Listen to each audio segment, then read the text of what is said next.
ನಿರಂತರ ಮಳೆಗೆ ಈರುಳ್ಳಿ ಬೆಳೆ ಹಾನಿ, ರೈತ ಕಂಗಾಲು.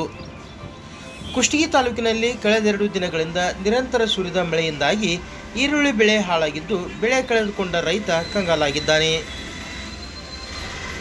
ತಾಲೂಕಿನ ಕಡೆಕೊಪ್ಪ ಗ್ರಾಮದ ರೈತ ಈರಣ್ಣ ಜೀಗೇರಿ ಎಂಬುವರು ತಮ್ಮ 2 ಎಕರೆ ಜಮೀನಿನಲ್ಲಿ ಬೆಳೆದ ಈರುಳ್ಳಿ ಸಂಪೂರ್ಣ ಜಲಾವೃತವಾಗಿದೆ. ಬಿಡುವಿಲ್ಲದೆ ಸುರಿದ ಮಳೆಯಿಂದಾಗಿ ಕಟಾವಿನ ಹಂತದಲ್ಲಿ ಇದ್ದ ಈರುಳ್ಳಿ ನಾಶವಾಗಿದೆ. ಕೈಗೆ ಬಂದ ತುತ್ತು ಬಾಯಿಗೆ ಬರದಂತಾಗಿದೆ. ಲಾಭದ ನಿರೀಕ್ಷೆಯಲ್ಲಿದ್ದ ರೈತ ಈರಣ್ಣ ಸಾಲ ಮಾಡಿ ಸುಮಾರು 80,000 ರೂಪಾಯಿಗಳನ್ನು ಖರ್ಚು ಮಾಡಿ ಈರುಳ್ಳಿ ಬೆಳೆದಿದ್ದ. ಆದರೆ ಅತಿಯಾದ ಮಳೆ ಬೆಳೆಯನ್ನು ನುಂಗಿ ಹಾಕಿದೆ.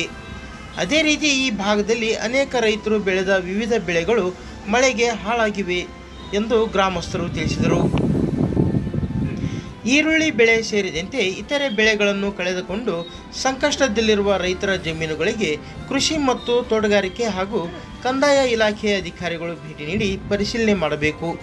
ಸರ್ಕಾರದಿಂದ ಕೂಡಲೇ ಪರಿಹಾರ ಕಲ್ಪಿಸಬೇಕು ಎಂದು ಒತ್ತಾಯಿಸುತ್ತಿದ್ದಾರೆ.